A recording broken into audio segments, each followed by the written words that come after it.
Greetings, fellow humans. Katrina here. Quick disclaimer. I'm a professional, not your professional. Nothing about stage we take as medical, legal, or otherwise advice. This podcast is pure for education and amusement. That is it. Disclaimer over. So I thought I'd talk today about what I don't know about altruism. So I looked up the definition, and there's a couple. The first is the belief in or practice of disinterested and selfless concern for the well-being of others, or in the context of like zoology, behavior of an animal that benefits another at its own expense. So of course, there's a big word in the definition of a big word, so I had to look up disinterested, and it's defined as not influenced by considerations of personal advantage. So the information that I'm giving you today about altruism is coming from the Stanford Encyclopedia of Philosophy at stanford.edu, and I will put a link in the notes. So, what is altruism? Altruistic acts include not only those undertaken in order to do good to others, but also those undertaken in order to avoid or prevent harm to them. Suppose, for example, someone drives her car extra cautiously because she sees that she's in an area where children are playing, and she wants to ensure that she injures no one.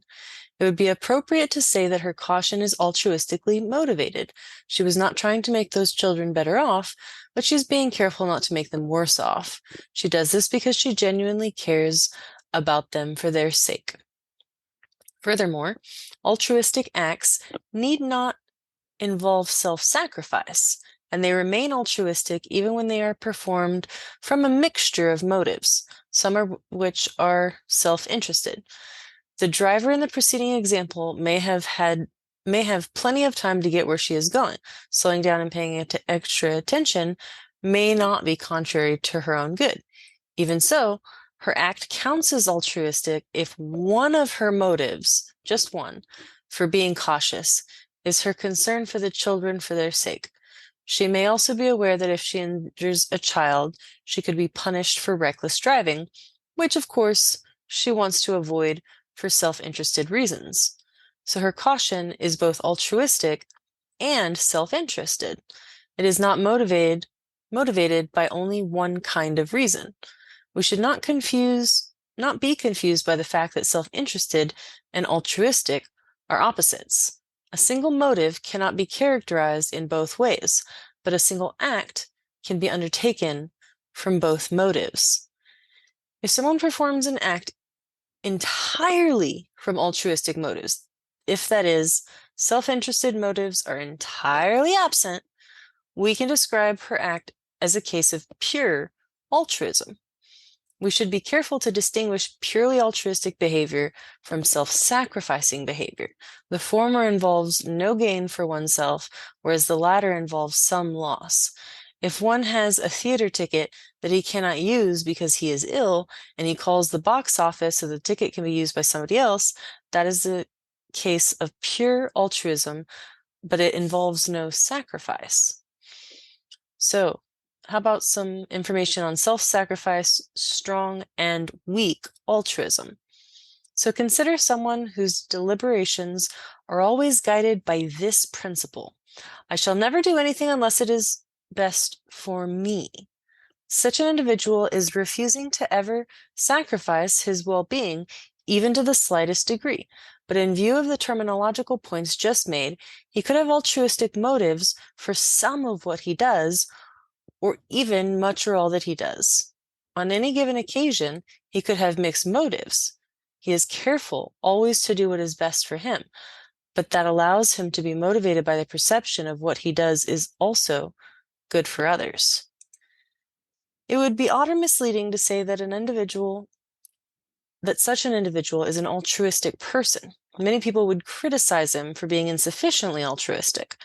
It is part of common sense morality that one should be willing to compromise with other people, to cooperate with others in ways that require one to accept what is less good for oneself than some other alternative, so that others can have their fair share. These reflections lead to a peculiar result. Each act undertaken by such an individual could be altruistically motivated, and yet we are reluctant, and reasonably so, to say that he is an altruistic person. The best way to accommodate both ideas, which seem to be in tension, would be to make a distinction between the two uses of the word altruism. So, an act is altruistic if in the strong sense, if is undertaken in spite of the perception that it involves some loss of one's well-being. An act is altruistic in the weak sense if it is motivated, at least in part, by the fact that it benefits someone else or the fact that it will not injure anyone else. The individual described 2 paragraphs above is someone who never acts altruistically in the strong sense. That policy seems objectionable to many people, although he may act altruistically in the weak sense on many occasions. So a little bit more about moral motives and altruistic motives. Some of what we do in our interactions with other people is morally motivated, but not altruistic. So here's some letters to confuse you.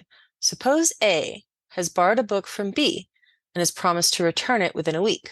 When A returns the book by the deadline, his motive may be described as moral. He has freely made a promise, and he takes himself to have an obligation to keep such promises. His motive is simply to keep his word. This is not an example of altruism, but if A gives B a book as a gift, thinking that B will enjoy it and find it useful, he is acting simply out of the desire to benefit B. His motive in this case is altruistic. Similarly, suppose a mother refrains from giving her adult son advice about a certain matter because she thinks that it is not her place to do so. It would be interfering too much in his private affairs. Even so, she might think that he would benefit from receiving her advice. She respects his autonomy, but fears that as a result, he will decide badly. Her restraint is morally motivated, but it would not normally be described as an act of altruism. As these examples indicate, the notion of altruism is applicable not to every moral motivated treatment of others, but more narrowly to what is done out of a concern for good of others, in other words, for their well-being. Altruistic acts might be described as charitable or benevolent or kind, for those words also convey the idea of acting for the good of others and not merely rightly towards others. Often the individuals who are targets of altruistic behavior are selected for such treatment because of a personal tie between the benefactor and the beneficiary. If A was extraordinarily kind to B when B was a child, and at a later time B is in a position to help A out of a difficult situation, then the help B gives to A is altruistically motivated, even though their common past explains why it is that B has chosen to help rather than a stranger in need. So here it is assumed that B is not promoting A's well-being as a mere means to his own B's own well-being, that is. So if it were so, B would not be benefiting A for A's sake, but only for B's sake. A further assumption is that B is not motivated simply by a sense that he owes repayment to A, rather not only feels indebted to A, but also genuinely cares about him. The people whom we treat altruistically are often those whom we have a sentimental attachment or towards whom we feel grateful. But that is not the only possibility. Some altruistic acts are motivated simply by a recognition of the great need of those who benefit from them, and the benefactor and beneficiary may be strangers to each other.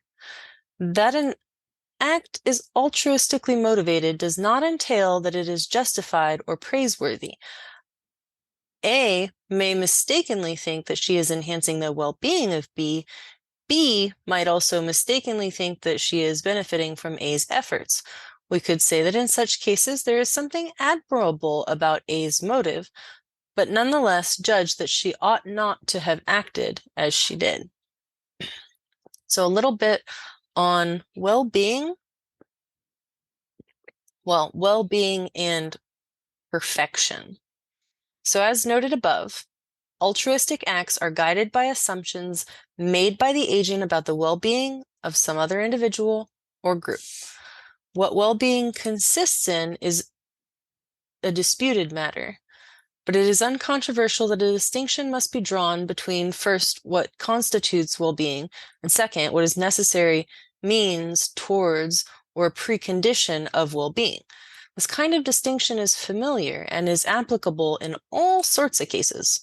For example, we distinguish between what breakfast consists of, cereal, juice, coffee, and the things one needs in order to eat breakfast, spoons, glasses, mugs. There's no such thing as eating breakfast, but not eating anything that breakfast consists in. In the same way, well-being must be sought and fostered by seeking and fostering the good or goods in which well-being consists. Rival theories of well-being are competing ways of answering the question, what are its constituents? After we have answered that question, we need to address the further question of how to obtain those constituents. So, well-being admits of degrees. The more one has of the good or goods in which it consists, the better off one is. It would be an awkward manner of speaking to say of someone, she has well-being. A more natural way to express that idea would to be using terms like these. She is faring well, she is well off, she is flourishing, her life is going well for her. The constituents of well-being can also be spoken of as benefits or advantages, but when one uses these terms to refer to well-being, one must recognize that these benefits or advantages are constituents of well-being and not merely of instrumental value.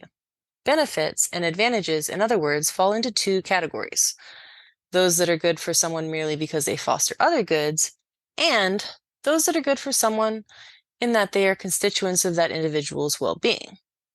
So, a distinction again must be drawn between being good at something and having what is good for oneself. It is one thing to say, he is good acting, and another to say, acting is good for him. Philosophers speak of the former as the perfectionist value and the latter as prudential value. That is because when one tries to be good at something, one hopes to move closer to the idea of perfection. Prudential value is the kind of thing that it would be in someone's interest to obtain. It is another term that belongs to the group we have been discussing: well-being, welfare, benefit, and so on. Even though perfectionist and prudential value must be distinguished, it should not be inferred that being good at something is not constituent of well-being. To return the example used in the preceding paragraph, so that is, if someone has great talent as an actor and enjoys acting in every aspect of theatrical life, it is plausible to say that his well-being consists, at least to some extent, in his enjoyment of these activities. There are two different facts in a play here. One, he's an excellent actor. Two, being an excellent actor is good for him, not as a mere means, but as a component of his well-being. The value referred to in one is perfectionistic value, and in two, prudential value. It would be prudent of him, in other words, to continue to excel as an actor. So these points about well-being and excellence are pertinent to a study of altruism because they help guard against too narrow conception of the sorts of goods that an altruist might promote in others. Altruists do not aim only at the relief of suffering or the avoidance of harm. They also try to provide positive benefits to others for their sake. What counts as a benefit depends on what the correct theory of well-being is, but it is widely and plausibly assumed that certain kinds of excellence are components of a good life.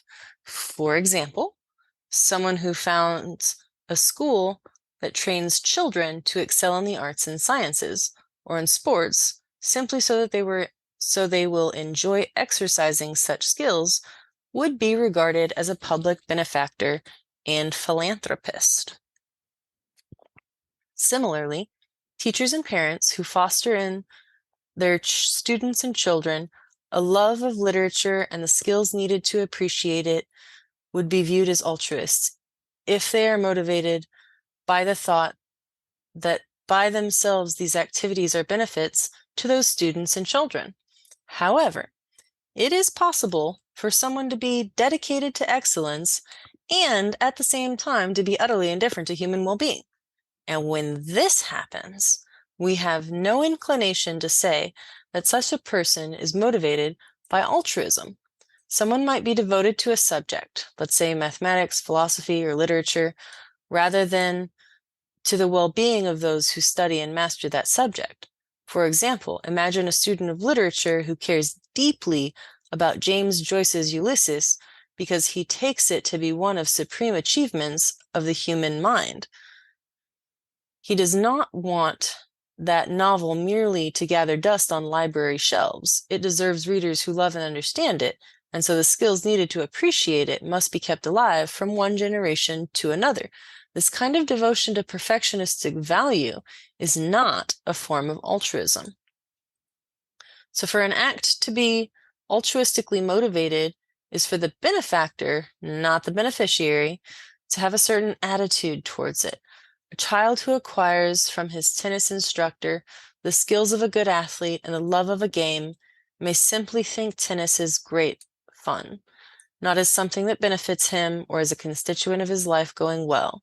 The child does not need to practice his skills because he believes that he is doing so is good for him, not that it is a necessary condition of his being the beneficiary of an altruistic act.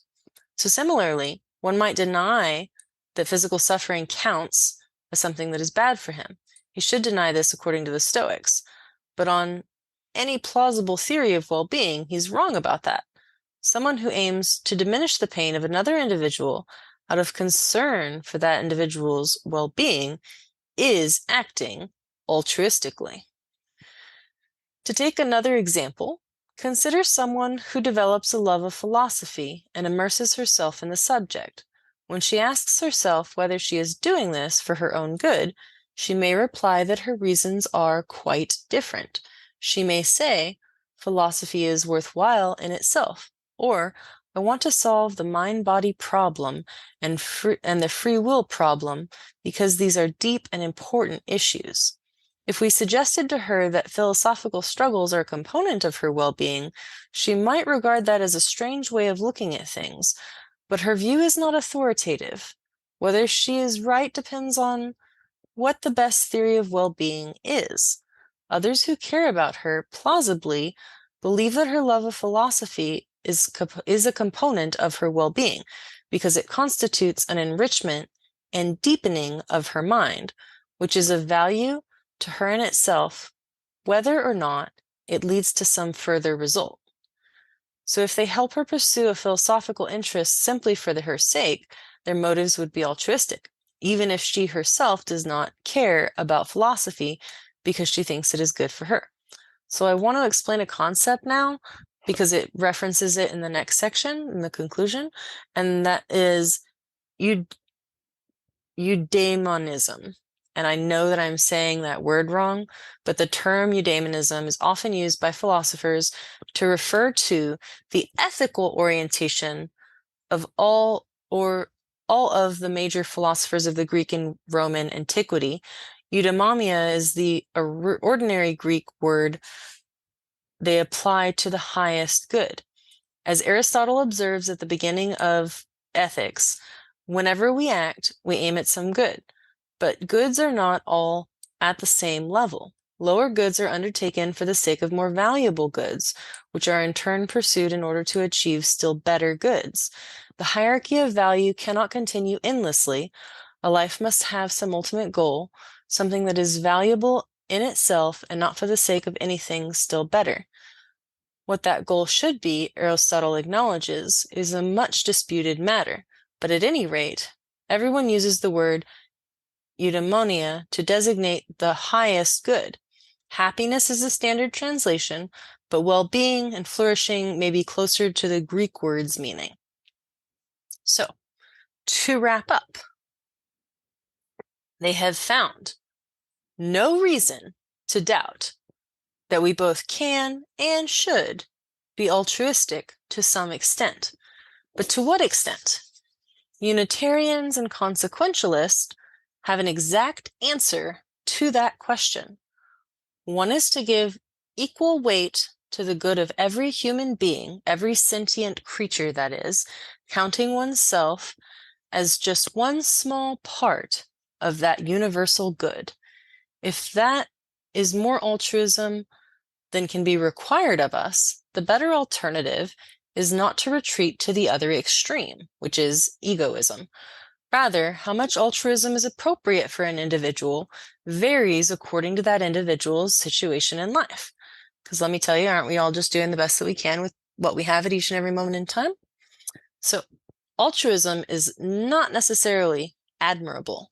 It is to be admired only in certain circumstances in which it is appropriate to act for another's sake, and only when one aims to do for another really does benefit that individual.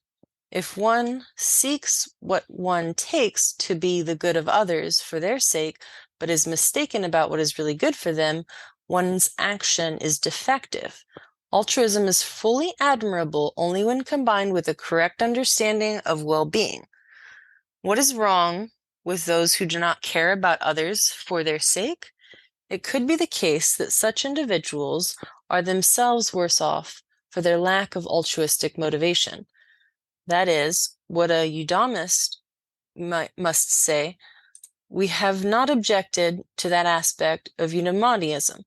It could also be the case that there is a failure of rationality among those who were never altruistically or insufficiently altruistic. But it should not be assumed that there must be something else that goes awry in those who are not altruistic or not altruistic enough, beyond the fact that when they ought to have cared about some individual other than themselves, they failed to do so. So I hope you found that information about altruism interesting and educational and potentially amusing. If you want to support the show, click the button on the website, and remember, I appreciate each and every one of you simply for existing.